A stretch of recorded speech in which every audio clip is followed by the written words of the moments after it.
Hello everyone, स्वागत है आपका हमारे यूट्यूब चैनल में। और आज हम काफ़ी इंपॉर्टेंट टॉपिक यहाँ पे डिस्कस करने वाले हैं, जो है लैटिस एनर्जी और बॉर्न हेबर्ट साइकिल के बारे में। राइट। पिछले वीडियो लेक्चर में हमने ये देखा था कि आयनिक बॉन्ड या जिसे हम इलेक्ट्रोवैलेंट बॉन्ड कहते हैं, उसका फॉर्मेशन किस प्रकार से होता है। टू थ्योरीज हमने वहाँ पे पढ़ी थी। तो यदि आपने वो पिछला वीडियो लेक्चर नहीं देखा है तो प्लीज़ पहले पिछले वीडियो लेक्चर को देखें, उसके बाद ही आपको लैटिस एनर्जी या फिर बॉर्न हेबर्ट साइकिल समझ में आने वाला है। राइट। तो देरी ना करते हुए अपने वीडियो लेक्चर को करते हैं स्टार्ट। तो देखो, जब हम लैटिस एनर्जी की बात करते हैं तो लैटिस एनर्जी हमारी क्या होती है। देखो, जब कोई आयनिक कंपाउंड फॉर्म होता है उसके कॉन्स्टिट्यूएंट गैसियस आयन से। राइट। मान लो सोडियम क्या है, यहाँ पे पॉजिटिव है, प्लस फ्लोरीन नेगेटिव आयन जो कि गैसियस स्टेट में है। ये मिलकर ही one mole of ionic compound जो कि किस स्टेट में हो जाता है बच्चों, सॉलिड स्टेट में हो जाता है, बनता है। और इस केस में हमारी एनर्जी जो रिलीज होती है, एनर्जी जो रिलीज्ड होती है, इस रिलीज्ड एनर्जी को ही हम क्या कहते हैं, लैटिस एनर्जी कहते हैं। राइट। तो लैटिस एनर्जी हमारी क्या होगी कि जब भी one mole ionic compound form होता है उसके कॉन्स्टिट्यूएंट गैसियस आयन से। इंपॉर्टेंट चीज जो यहाँ पे आपको ध्यान में रखना है, क्योंकि अभी एक और टर्म आएगा जब हम बात करेंगे हीट ऑफ फॉर्मेशन की, तो उसमें कुछ अलग ही डेफिनेशन आपको देखने को मिलेगी। क्योंकि वहां पर भी सेम हमारा one mole of ionic crystal form होता है। इसलिए मैं कह रहा हूं कि जब भी आयनिक कंपाउंड में लैटिस एनर्जी की बात होगी तो आपको क्या ध्यान में रखना है, ध्यान में ये रखना है कि जब भी one mole ionic compound form होता है उसके गैसियस कॉन्स्टिट्यूएंट आयन से। राइट। गैसियस होना चाहिए आयन। राइट। तो उस केस में जो एनर्जी रिलीज होती है उसको ही हम लैटिस एनर्जी कहते हैं।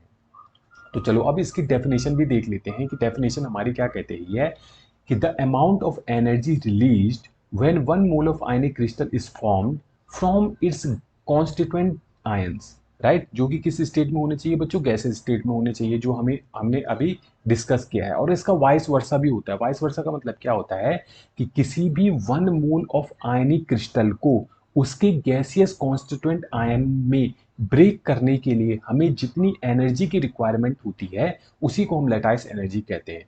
डेफिनेशन क्या कहती है कि the lattice energy is the amount of energy required to separate a one mole of the ionic crystal into a gaseous of its constituent ion, into a gas of its constituent ion. Simple सी बात है कि चाहे आप ये कहो कि एक मोल को बनने में, राइट, जितनी एनर्जी की रिक्वायरमेंट होती है, या फिर एक मोल को ब्रेक करने में जितनी एनर्जी की रिक्वायरमेंट होती है उसी को हम लैटिस एनर्जी कहते हैं। दोनों डेफिनेशन मैंने आपको बता दी है। राइट। इसके बाद हम बात करेंगे बच्चों बॉर्न हेबर्ट साइकिल के बारे में कि बॉर्न हेबर्ट साइकिल क्या होती है। लेकिन एक क्वेश्चन आपके मन में आ रहा होगा कि जो लैटिस एनर्जी है ना, उसमें हम बॉर्न हेबर्ट साइकिल हम क्यों पढ़ते हैं। देखो, लैटिस एनर्जी जो होती है वो हमें डायरेक्ट कोई मेथड नहीं है उसको कैलकुलेट करने का। राइट। मैंने क्या बोला है कि लैटिस जो एनर्जी है, डायरेक्ट कोई भी मेथड नहीं है जिससे हम लैटिस एनर्जी को कैलकुलेट कर सकें। इसको कैलकुलेट करने के लिए हमें दो इंपॉर्टेंट चीज ध्यान में रखनी है। एक क्या रखना है बच्चों, with the help of Born Haber cycle और हेस लॉ के बारे में। राइट। इन दोनों को हम डिस्कस करने वाले हैं आगे। लेकिन उससे पहले बॉर्न हेबर्ट साइकिल को पढ़ने से पहले कुछ एनर्जी की टर्म है जो हमें आनी चाहिए, तभी आपको बॉर्न हेबर्ट साइकिल समझ में आएगा। और यदि कॉम्पिटिटिव एग्जाम में आपको लैटिस एनर्जी कैलकुलेट करने के लिए कहता है, तो अगर ये एनर्जी के टर्म आपको क्रिस्टल क्लियर नहीं है तो आप वो क्वेश्चंस भी अटेम्प्ट नहीं कर पाओगे। तो चलिए स्टार्ट करते हैं सबसे पहले हीट ऑफ सब्लिमेशन की। उम्मीद है जो हीट ऑफ सब्लिमेशन है वो आपको आता होगा। मैं थोड़ा रिकैप यहाँ पे करवा रहा हूँ, इसलिए थोड़ा फास्ट में चलूंगा। राइट। मान लो हमारा क्या है बच्चों, सोडियम आयन है, सॉरी, हमारा क्या है, सोडियम एलिमेंट है। लेकिन ये जो सोडियम एलिमेंट है ये बच्चों किस स्टेट में है, ये है सॉलिड स्टेट में। अब मैं चाहता हूं कि ये जो सॉलिड स्टेट में मेरा सोडियम है ये डायरेक्टली क्या हो जाए बच्चों, गैसेस स्टेट में कन्वर्ट हो जाए without passing a liquid state. Right. तो इस प्रोसेस को हम क्या कहते हैं, हीट ऑफ सब्लिमेशन कहते हैं। और इस प्रोसेस में हमें क्या करनी पड़ती है, हीट देनी पड़ती है।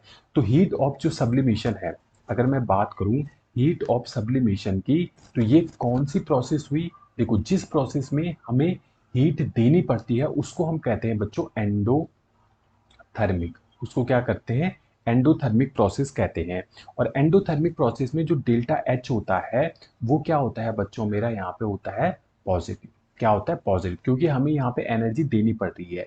यानी कि डेल्टा एच ये क्या है? एक एनर्जी है, राइट। Delta E energy.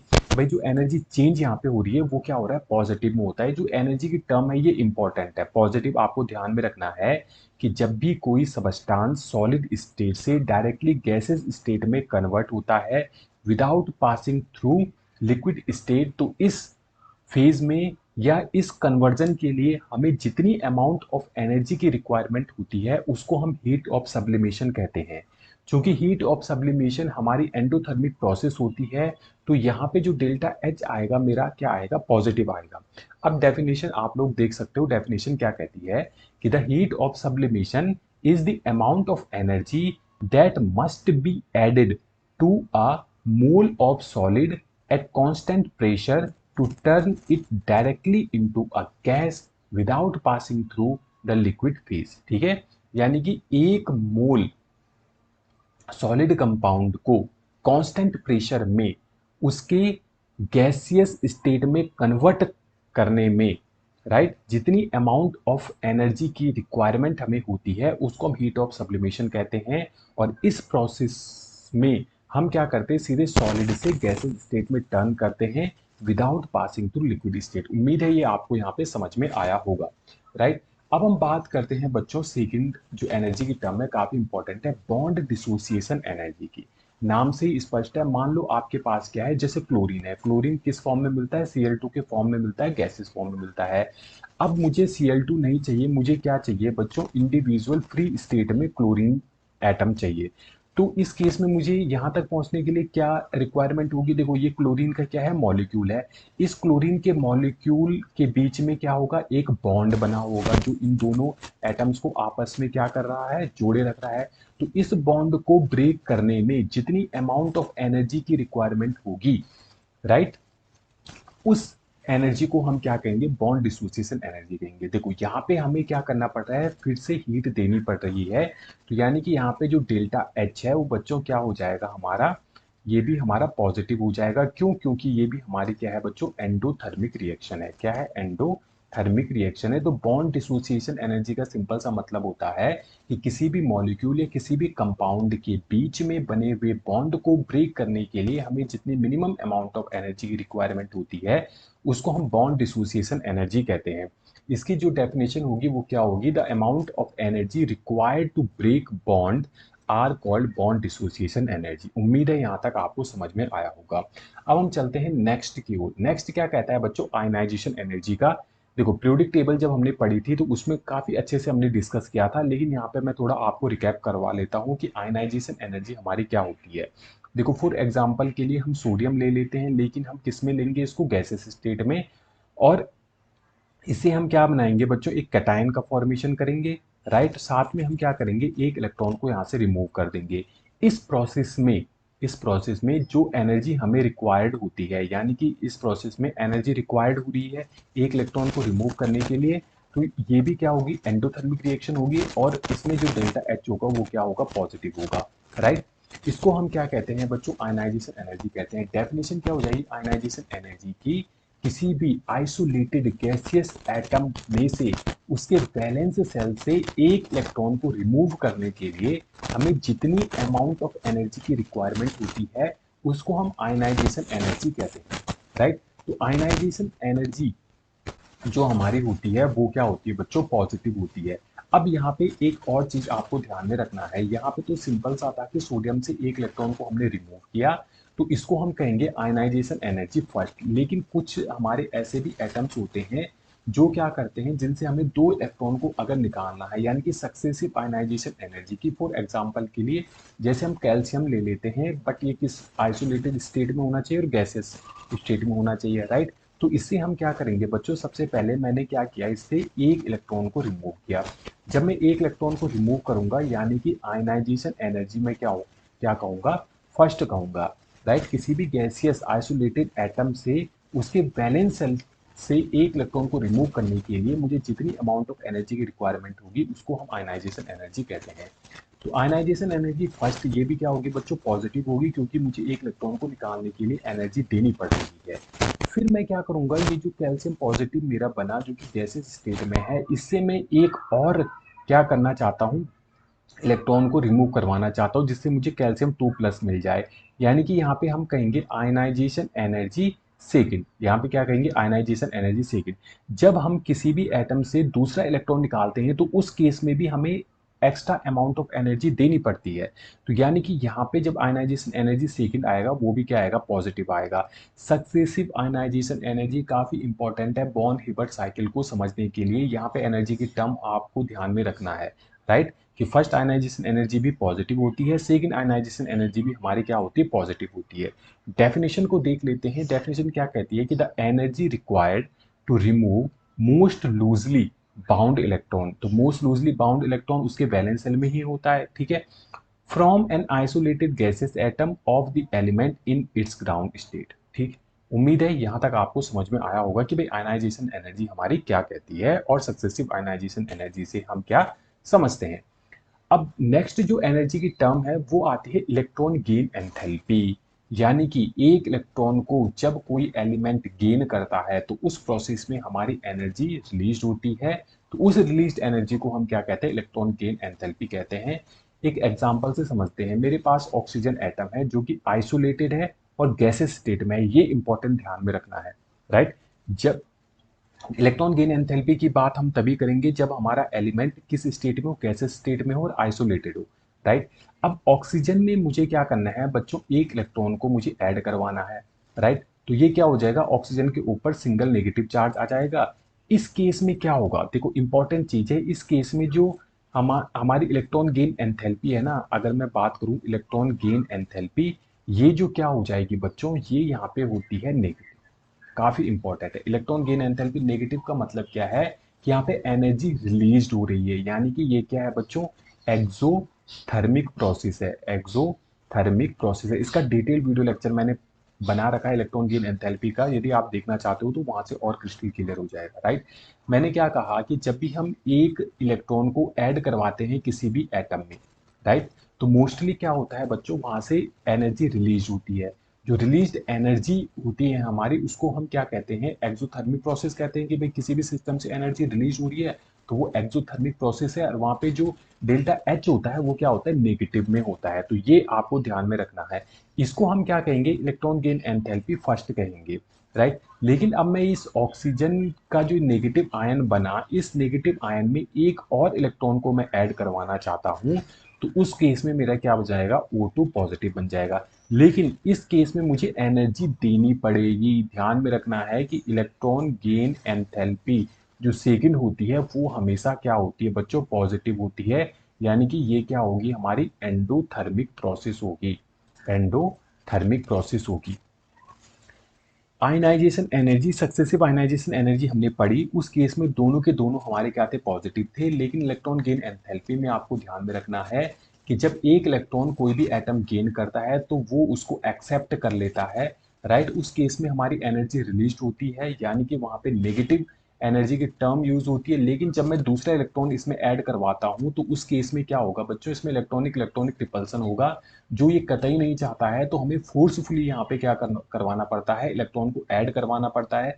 जब मैं फोर्सफुली कहता हूँ तो इसका मतलब है कि मुझे एनर्जी देनी पड़ रही है, राइट, देनी पड़ रही है। तो उसके बाद हमारा क्या बनेगा, सॉरी यहाँ पे 2 नेगेटिव आएगा, राइट। उसके पास मेरा जो एनायन बनेगा वो 2 नेगेटिव एनायन बनेगा, और इस केस में जो हमारी एनर्जी होगी वो क्या होगी, पॉजिटिव होगी। अब इसकी डेफिनेशन की बात करते हैं कि the energy released when electron is added to an isolated gaseous atom to form the gaseous negative ion, इसको हम क्या कहते हैं, इलेक्ट्रॉन गेन एंथैल्पी कहते हैं, राइट।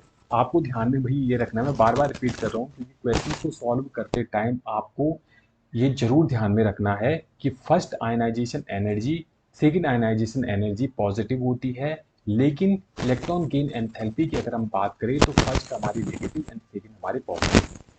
ठीक, देखो अब हम बात करेंगे एंथैल्पी ऑफ फॉर्मेशन की, या फिर जिसे हम कहते हैं हीट ऑफ फॉर्मेशन की। तो इसमें क्या होता है, इसमें बच्चों देखो सिंपल सी बात है, यहाँ पे भी 1 मोल ऑफ आयनिक कंपाउंड बनेगा। बट ये जो 1 मोल ऑफ आयनिक कंपाउंड है इसका फॉर्मेशन होगा इनके प्योर एलिमेंटल स्टेट से, जो कि क्या होगा, स्टेबल होगा। प्योर स्टेबल एलिमेंटल स्टेट से जब हमारे 1 मोल ऑफ आयनिक कंपाउंड का फॉर्मेशन होता है तो उस केस में जो एनर्जी रिलीज्ड होती है, उस रिलीज्ड एनर्जी को हम हीट ऑफ फॉर्मेशन कहते हैं। यानी कि ये भी हीट ऑफ फॉर्मेशन हमारी क्या होगी, एक्सोथर्मिक प्रोसेस है। यानी कि यहाँ पे एनर्जी रिलीज हो रही है, तो ये किस टर्म में होगी, नेगेटिव के टर्म में होगी। देखो, सोडियम है, सोडियम अपने प्योर एलिमेंटल स्टेट में कैसे मिलेगा, जो कि स्टेबल होता है, तो सोडियम हमेशा सॉलिड स्टेट में मिलता है, प्योर फॉर्म में, राइट। और जो क्लोरीन है वो गैसियस फॉर्म में मिलती है, Cl2 के फॉर्म में। किस फॉर्म में, गैसियस फॉर्म में। तो हाफ Cl2 कर देंगे तो ये हमारी इक्वेशन हो जाएगी कि जब हमारा सोडियम सॉलिड स्टेट में होता है और क्लोरीन गैसियस स्टेट में होता है, राइट। ये कब होगा, जब ये प्योर होगा और अपने स्टेबल फॉर्म में होगा, राइट। तो इसके बाद जो हमारा 1 मोल आयनिक कंपाउंड बनता है, तो इस आयनिक कंपाउंड को बनने के बाद जो यहाँ से एनर्जी रिलीज होती है उसको हम हीट ऑफ फॉर्मेशन कहते हैं। ये डेफिनेशन देख लो कि the amount of heat released, यानी कि ये जो हीट रिलीज्ड होती है when 1 mole of ionic compound is form, 1 mole ionic compound बनता है फ्रॉम किसे, it's element in pure and stable state से। ठीक है, सिंपल सी बात है कि 1 मोल आयनिक कंपाउंड जब अपने प्योर एंड स्टेबल एलिमेंट से बनता है तो उस केस में जो हीट रिलीज्ड होती है, उस रिलीज्ड हीट को हम क्या कहते हैं, एंथैल्पी ऑफ फॉर्मेशन या फिर हीट ऑफ फॉर्मेशन कहते हैं, राइट। उम्मीद है यहां तक सारी एनर्जी की टर्म आपको समझ में आ गई होंगी। और अब हम अपना जो मेन वीडियो लेक्चर है वो स्टार्ट करने वाले हैं, बॉर्न हेबर साइकिल, राइट। तो इसमें सबसे पहले हीट ऑफ फॉर्मेशन को ही लिख लेते हैं।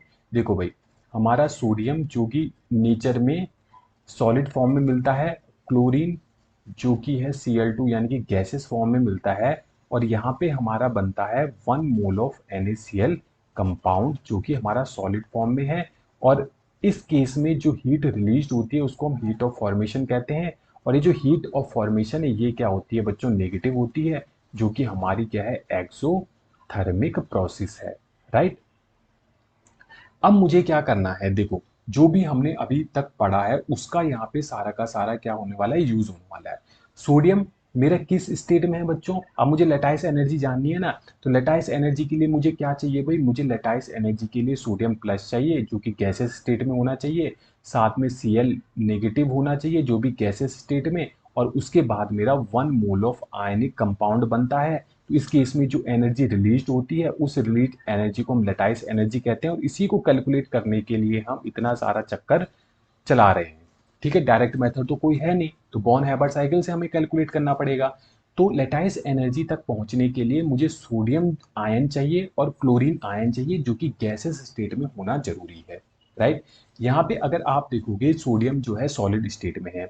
अब सॉलिड स्टेट से मुझे डायरेक्टली गैसेस स्टेट में जाना है, तो बच्चों मुझे यहाँ पे क्या करना पड़ेगा भाई, मुझे सोडियम गैसेस स्टेट में जाना पड़ेगा। तो इस केस में हम क्या कहते हैं, heat of sublimation, heat of sublimation, right. यानी कि वो अमाउंट ऑफ एनर्जी जो किसी भी एटम को सॉलिड स्टेट से डायरेक्टली गैसेस स्टेट में कन्वर्ट करने के लिए रिक्वायरमेंट होती है, तो उसको हम हीट ऑफ सब्लिमेशन कहते हैं। और इसके लिए हमारा जो एनर्जी होती है वो क्या होती है बच्चों, पॉजिटिव होती है, क्योंकि हमें एनर्जी देनी पड़ रही है, राइट। अब मेरा सोडियम जो है गैसेस स्टेट में आ गया, राइट। तो इस गैसेस स्टेट में जब ये आ गया तो यहाँ से मैं एनर्जी को क्या कर सकता हूँ, रिमूव कर सकता हूँ। तो एनर्जी को मैं रिमूव कैसे करूंगा यहाँ से, तो यहाँ पे आ जाएगा बच्चों आयनाइजेशन एनर्जी। तो आयनाइजेशन एनर्जी कब इन्वॉल्व होती है, जब मेरा गैसेस आइसोलेटेड गैसेस एटम है। तो हमारा आइसोलेटेड एटम है कौन सा, सोडियम, गैसेस स्टेट में भी है। तो आयनाइजेशन एनर्जी यहाँ पे क्या हो जाएगी बच्चों, पॉजिटिव हो जाएगी। तो यहाँ से हमने क्या किया, सोडियम से भाई सोडियम कैटायन का फॉर्मेशन कर दिया और साथ में एक इलेक्ट्रॉन यहाँ से रिमूव कर दिया। तो एक काम तो मेरा हो गया लेटाइस एनर्जी तक पहुंचने का कि सोडियम आयन मुझे यहाँ पे मिल गया, राइट। अब क्लोरीन की बात करते हैं। तो क्लोरीन क्या है बच्चों, गैसेस स्टेट में है, तो गैसेस स्टेट में कन्वर्ट करने की तो रिक्वायरमेंट है नहीं, बट मुझे क्या चाहिए, आइसोलेटेड चाहिए। आइसोलेटेड का मतलब है क्लोरीन जो है मॉलिक्यूल के फॉर्म में है यहाँ पे, राइट। तो मुझे क्लोरीन Cl के फॉर्म में चाहिए, ओनली 1 क्लोरीन चाहिए जो कि गैसेस स्टेट में हो, राइट। तो इसके लिए मुझे यहाँ पे क्या चाहिए बच्चों, बॉन्ड डिसोसिएशन एनर्जी, राइट। मुझे एनर्जी देनी पड़ेगी इस मॉलिक्यूल के बीच जो बॉन्ड है उसको ब्रेक करने के लिए। तो ये जो बॉन्ड डिसोसिएशन एनर्जी है ये भी क्या होती है बच्चों, पॉजिटिव होती है, क्योंकि एंडोथर्मिक रिएक्शन है यहाँ पे, राइट। तो बॉन्ड डिसोसिएशन एनर्जी मैंने क्या कर दिया, पॉजिटिव कर दिया। यहाँ पे 2 मॉलिक्यूल है तो डिवाइडेड बाय 2 कर दूंगा, मुझे एक ही यहाँ पे रिक्वायरमेंट है, राइट। अब क्या होगा बच्चों, इस क्लोरीन गैस जो यहाँ पे है, राइट, इससे हम क्या आगे, इसके आइसोलेटेड गैसियस एटम में आ गए। अब मुझे यहाँ पे एक इलेक्ट्रॉन को ऐड करवाना है, यानी कि मुझे क्या करना है, यहाँ पे इलेक्ट्रॉन गेन एंथैल्पी की रिक्वायरमेंट होगी। इलेक्ट्रॉन गेन एंथैल्पी का मतलब क्या होता है कि जब मैं एक इलेक्ट्रॉन को किसी गैसियस न्यूट्रल एटम में उसके वैलेंस शेल में ऐड करवाता हूँ, तो उस प्रोसेस में जो एनर्जी रिलीज होती है उसको हम क्या कहते हैं, इलेक्ट्रॉन गेन एंथैल्पी कहते हैं। तो इलेक्ट्रॉन गेन एंथैल्पी रिलीज हो रही है, यानी कि ये क्या है बच्चों, एक्सोथर्मिक रिएक्शन है, तो ये क्या हो जाएगा, हमारा नेगेटिव में आ जाएगा, राइट। तो उस केस में क्या होगा, Cl जो है यहाँ पे नेगेटिव आ जाएगा और गैसेस स्टेट में आ जाएगा। अब यदि मैं देखूं यहाँ से मेरा आ गया भाई सोडियम प्लस आयन, और साथ में मेरा पास क्या आ जाएगा, क्लोरीन नेगेटिव आयन, जो कि क्या है, गैसेस स्टेट में है। और इसके बाद जो मुझे कंपाउंड मिलेगा, वो कंपाउंड क्या मिलेगा मुझे, NaCl मिलेगा, जो कि सॉलिड स्टेट में होगा। प्लस यहाँ पे जो एनर्जी रिलीज होगी वो क्या होगी, लेटाइस एनर्जी होगी। और ये लेटाइस एनर्जी भी क्या हो जाएगी बच्चों, नेगेटिव में हो जाएगी। यानी कि मैं यहाँ से क्या कर रहा हूँ, यहाँ तक आराम से पहुँच पा रहा हूँ। तो देखो, अब आपको क्या ध्यान में रखना है, यहाँ पे एक तो बॉर्न हिबर्ट साइकिल हमने यहाँ पे समझ ली कि बॉर्न हिबर्ट साइकिल क्या है। मैंने दूसरा कहा था हेस लॉ के बारे में। हेस लॉ हमारा क्या कहता है कि चाहे कोई भी रिएक्शन एक स्टेप में हो या फिर मल्टीपल मल्टीपल स्टेप में होती है, तो हीट का जो सम आता है दोनों साइड से इक्वल ही आएगा, राइट। इसको कैसे समझेंगे, देखो, ये जो हीट ऑफ फॉर्मेशन है ना, हीट ऑफ फॉर्मेशन है, ये इक्वल टू होगी सारी एनर्जी की टर्म में। तो इक्वल टू क्या होगा बच्चों, यहाँ पे सबसे पहले हमारा क्या आता है, ये हीट ऑफ सब्लिमेशन, तो हम कहेंगे प्लस यहाँ पे हीट ऑफ सब्लिमेशन आ जाएगा, राइट। फिर क्या आ जाएगा, मेरा आयनाइजेशन एनर्जी आएगा, जो भी क्या होगा, पॉजिटिव में होगा, positive ionisation energy, right, positive में आयनाइजेशन एनर्जी। फिर आ जाएगा मेरा बॉन्ड डिसोसिएशन एनर्जी, जो भी क्या है, पॉजिटिव में, तो मैं क्या कहूँगा, plus bond dissociation energy divided by 2। फिर क्या आ जाएगा, इलेक्ट्रॉन गेन एंथैल्पी, बट यहाँ पे इलेक्ट्रॉन गेन एंथैल्पी क्या है बच्चों, नेगेटिव में, नेगेटिव में आ जाएगा हमारा इलेक्ट्रॉन गेन एंथैल्पी, राइट। और उसके बाद हमारा नेगेटिव में क्या आ जाएगा बच्चों, नेगेटिव आ जाएगा लैटाइस एनर्जी, राइट। तो ये जो है इंपॉर्टेंट फॉर्मूला होता है कि कैसे हम लैटाइस एनर्जी को कैलकुलेट करते हैं। आपको एग्जाम में सारी वैल्यू दे देगा यहाँ पे, राइट। और उसके बाद पूछेगा कि बताओ लैटाइस एनर्जी हमारी क्या होगी, ठीक है। तो आपको क्या करना है, बोर्न हेबर्ट साइकिल में सबसे जो इंपॉर्टेंट चीज है समझने की, वो ये है एनर्जी, राइट। कि बताओ भाई, जब हम सब्लिमेशन जो एनर्जी होती है वो पॉजिटिव होती है, उसके बाद ionisation energy positive, bond dissociation energy positive, electron gain enthalpy वो क्या होती है, नेगेटिव होती है। बट यहाँ पे आपको ध्यान में रखना है कि एक इलेक्ट्रॉन को निकाला है हमने, लेकिन अगर यहाँ पे ऑक्सीजन होता तो उस केस में क्या होता है कि फर्स्ट स्टेप में नेगेटिव आती है इलेक्ट्रॉन गेन एंथैल्पी, दूसरे स्टेप में क्या आएगी, पॉजिटिव आ जाएगी, राइट। तो उस केस में आपका जो फॉर्मूला बनेगा उसमें फर्स्ट स्टेप में negative electron gain enthalpy and second step में क्या आ जाएगा, plus electron gain enthalpy second आ जाएगा, ठीक है। उसके बाद आपने क्या किया बच्चों, यहाँ पे 2 आयन बना दिए जो कि गैसेस स्टेट में है, उसके बाद आपका आयनिक कंपाउंड बन गया, और जो एनर्जी रिलीज हुई उसे लेटाइस एनर्जी, जो कि क्या है, नेगेटिव में है, राइट। सबकी वैल्यू दे देगा, पूछ लेगा भाई लेटाइस एनर्जी क्या है। उम्मीद है यहाँ तक आपको समझ में आया होगा कि बॉर्न हेबर्ट साइकिल और हेस लॉ की मदद से हम लेटाइस एनर्जी को कैसे कैलकुलेट करते हैं, ठीक है। अब हम चलते हैं कि कौन कौन से हमारे फैक्टर हैं जो लेटाइस एनर्जी पे डिपेंड करते हैं। तो आपको 2 फैक्टर इंपॉर्टेंट यहाँ पे ध्यान में रखना है कि जो लेटाइस एनर्जी होती है वो डायरेक्टली प्रोपोर्शनल होती है Q1 and Q2, charge on cation और चार्ज ऑन एनायन के, और इन्वर्सली प्रोपोर्शनल होती है 1/r, यानी कि inter nuclear distance, inter nuclear distance, internuclear distance between cation and anion। देखो, कौन कौन से फैक्टर है, पहले मैंने क्या बोला कि चार्ज ऑन कैटायन और चार्ज ऑन एनायन, ठीक है। जितना ज्यादा चार्ज होगा कैटायन और एनायन के बीच में, उतना ही ज्यादा हमारा क्या होगा, लेटाइस एनर्जी होगी। दूसरा, इंटर न्यूक्लियर डिस्टेंस बच्चों जितना ज्यादा कम होगा उतनी ही ज्यादा मेरी क्या होगी, यहाँ पे लेटाइस एनर्जी होगी, ठीक है। कोई भी बॉन्ड स्ट्रॉन्ग कैसे होगा, जब उनके बीच में जो है strong electrostatic force of attraction होगा, यानी कि जो दोनों जितने आपस में एक दूसरे के क्लोज आएंगे उतना ही ज़्यादा वो बॉन्ड स्टेबल होगा और उतनी ज़्यादा हमारी क्या होगी वहाँ पे एनर्जी रिलीज होगी, यानी कि लेटाइस एनर्जी उतनी ही ज़्यादा वहाँ पे क्या होगी रिलीज होगी, क्योंकि स्टेबिलिटी इज क्या inversely proportional to the energy. Energy जितनी ज़्यादा कम उतनी ज़्यादा स्टेबिलिटी आएगी, राइट। तो आपको दो फैक्टर ध्यान में रखने हैं, एक रखना है चार्ज का, दूसरा रखना है इंटर न्यूक्लियर डिस्टेंस का। अब यहाँ पे दो क्वेश्चन सॉल्व करते हैं। तो देखो अब हम क्वेश्चन को सॉल्व करने की कोशिश करेंगे, ये बेस्ट एग्जांपल है, राइट। तो सबसे पहले क्या है बच्चों, लिथियम फ्लोराइड, फिर है सोडियम एफ, कैल्शियम F2 और AlF3। देखो सबसे पहले आपको क्या करना है, जो कॉमन चीज है यहाँ पे, कॉमन क्या है बच्चों, हमारा एनायन है। एनायन क्या है हमारा, कॉमन है, जो कि फ्लोरीन जिसके ऊपर सिंगल नेगेटिव चार्ज है, यानी कि इसका जो इम्पैक्ट एल्युमिनियम में पड़ेगा वो सारे के सारे कैल्शियम सोडियम लिथियम में सब में इक्वल पड़ेगा, क्योंकि ये कॉमन है। ठीक है, तो एनायन को हम यहाँ पे कर देते हैं कैंसिल आउट। अब हम बात करते हैं चार्ज ऑन कैटायन की।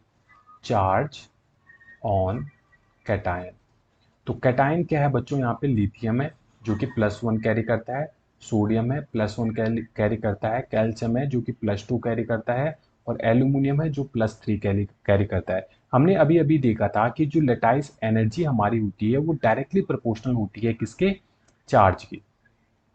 ठीक है, डायरेक्टली प्रोपोर्शनल चार्ज की होती है, यानी कि सबसे ज्यादा लेटाइस एनर्जी किसकी हो जाएगी, Al3+ की, फिर किसकी हो जाएगी, Ca2+ की। लेकिन यहाँ पे जो है चार्ज से हमारा क्वेश्चन सॉल्व नहीं हो रहा है, क्योंकि चार्ज दोनों में सेम है। तो इसके बाद हम बात करेंगे साइज की। साइज की अगर हम बात करेंगे तो लिथियम और सोडियम में साइज किसका बच्चा बड़ा है, तो साइज बड़ा है सोडियम का।